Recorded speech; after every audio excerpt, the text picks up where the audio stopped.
রাজধানীর ধোলাইখালে 4 তলা ভবনের 2য় তলায় মিউচুয়াল ট্রাস্ট ব্যাংকে আগুন নিয়ন্ত্রণে এসেছে। ফায়ার সার্ভিসের 5টি ইউনিটের প্রায় 1 ঘন্টার চেষ্টায় বেলা 12:15টার দিকে নিয়ন্ত্রণে আসে আগুন।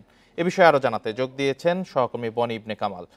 বনি, আগুন তো নিয়ন্ত্রণে এসেছে, পুরোপুরি নিভেছে কিনা আর কিভাবে আগুনের সূত্রপাত হলো, কি জানা গেছে, ক্ষয়ক্ষতি সম্পর্কেও জানাবেন।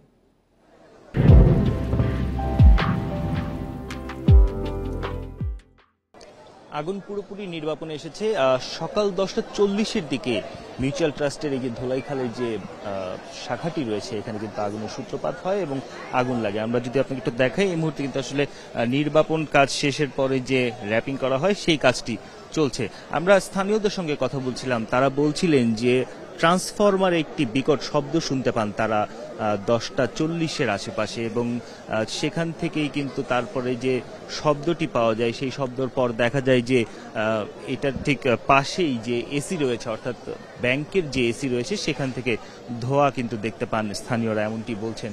এবং এই ধোঁয়া দেখার প্রেক্ষিতে তারপর ফায়ার সার্ভিসকে জানানো হয় এবং ফায়ার সার্ভিস আসে। ফায়ার সার্ভিসের সঙ্গে আমরা কথা বলছিলাম, তারা বলছেন যে আগুনের সূত্রপাত হিসেবে এসির বিস্ফোরণ বা এসি থেকে আগুনের সূত্রপাতের আলামত তারা কিন্তু পেয়েছেন। পাশাপাশি এই যে ব্যাংকটি রয়েছে মিউচুয়াল ট্রাস্ট, এই ব্যাংকের ভেতরের যে টাকা রাখার ভল্ট সেটি পরিপূর্ণভাবে অক্ষত রয়েছে। তবে অফিসের প্রয়োজনীয় যেসব কাগজপত্র, ডেস্ক, চেয়ার, সেই সব কিছু কিন্তু পুড়ে গিয়েছে।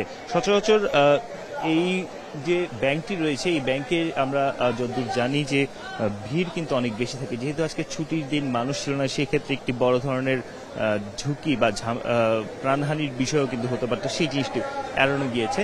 এবং ফায়ার সার্ভিস বলছে যে এই আগুনের সূত্রপাত এসির থেকে যদি হয়ে থাকে, এখন পর্যন্ত আলামতে যেটা দেখা যাচ্ছে সেটা আসলে কেন হয়েছে সেই বিষয়টি তারা পরে তদন্ত করে দেখবেন। পাশাপাশি আরেকটু জানিয়ে রাখতে চাই, এই ব্যাংকে প্রায় 18 জন কর্মকর্তা কর্মচারী কিন্তু কাজ করেন, যেহেতু আজকে ছুটির দিন, আজকে কেউই ছিল না। তবে ব্যাংকের ভিতরে ইন্টেরিয়রের কাজ চলছিল বলে আমরা জানতে পেরেছি, যে কারণে কিনা 2 জন শ্রমিক ছিলেন, তারাও নিরাপদেই বের হয়ে আসতে পেরেছেন। যখনই ধোঁয়া দেখা দিয়েছে তখনই কিন্তু তারা বের হয়ে আসেন। 10:40-এ আগুন লাগার পর প্রথমে ফায়ার সার্ভিসের 2টি ইউনিট এবং পরবর্তীতে প্রায় 5টি ইউনিট এখানে কিন্তু কাজ শুরু করে এবং তারা সেই কার্যক্রমের যে ধারাবাহিকতা রয়েছে সেই ধারাবাহিকতার শেষে 11:57 পুরোপুরি নির্বাপন করা সম্ভব হয়। আমরা দেখতে পাচ্ছি আসলে ব্যাংকের বাহির থেকেই যে ব্যাংকের যে কাচের কাজগুলো রয়েছে সেগুলো কিন্তু ভেঙে গেছে, এবং যেহেতু এই ভবনটি শুধুমাত্র যে বাণিজ্যিক তাগিদ নয়, আবাসিক ভবন, অর্থাৎ উপরে মানুষজন বসবাস করে, পরিবার বসবাস করে, এমন অবস্থা রয়েছে, সেক্ষেত্রে বড় ধরনের ঝুঁকি তো অবশ্যই ছিল। সেই ঝুঁকির কথা আসলে বলছিলেন স্থানীয়রা।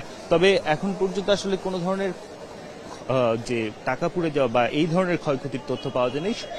তবে যারা ছিলেন তারা নিরাপদেই বের হয়ে আসতে পেরেছেন, যার ফলে প্রাণহানি বা আহতের মতো কোনো ঘটনাও এখন পর্যন্ত পাওয়া যায়নি বা ঘটেনি।